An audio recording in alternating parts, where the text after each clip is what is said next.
The title of this poem is It's About the Ponies.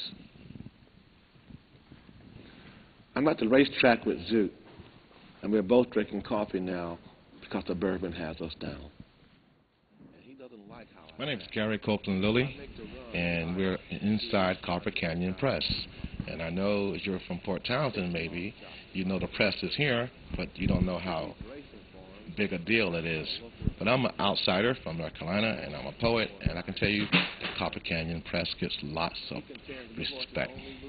And I'm glad to be one of their authors. My press was Sable Press, started by Chase Twitchell, and they published my book Alpha Zulu. After 10 years, Sable has merged into Copper Canyon, and we're not orphans no more. We are part of that family. So Copper Canyon has the whole backlist of authors from Sable. Hello, I'm Michael Wiegers. I'm with Copper Canyon Press, and we brought Gary Lilley to the press by way of Sable Press. His most recent book was published by Sable, and a couple of years ago, Chase Twitchell, the publisher and editor of Sable, told me that she was looking at closing down her press, and so I saw this as an opportunity to bring some of those books into our fold.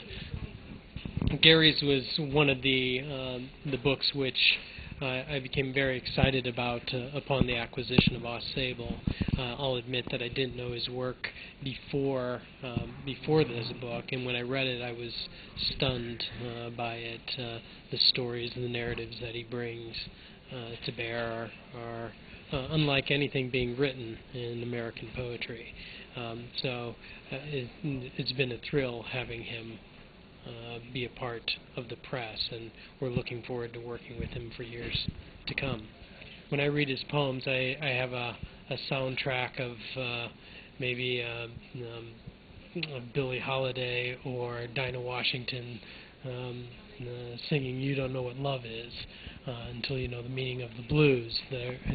His poems are filled with music, with stories out of the South, of anonymous graves and people whose stories might be otherwise overlooked and forgotten about. And I'm intrigued by the individual narratives that he's bringing out, individual characters that he's bringing out in his poems. My experience at Port Townsend, I was here last summer as part of the Port Townsend Writers Conference. I was teaching a poetry workshop then, and Barbara Bowen asked me if I would be interested in coming back. And I liked the town, like the whole community, so they put together a grant to bring me back as poet in residence for Jefferson Community School.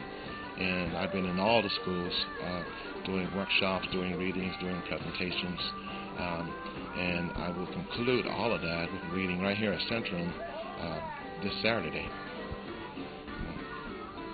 Port Townsend feels like Asheville, North Carolina to me, which is where I have been living. It's a community of artists, painters, musicians, writers. Same deal here. Same easy, laid-back way. I kind of like that. And I got involved with the Port Townsend Village Drummers, who I think that was the main selling point for me about this area, to have a community of drummers. And they were very much welcoming me into their set, and the rest is like, I just been here drumming and doing poetry and art.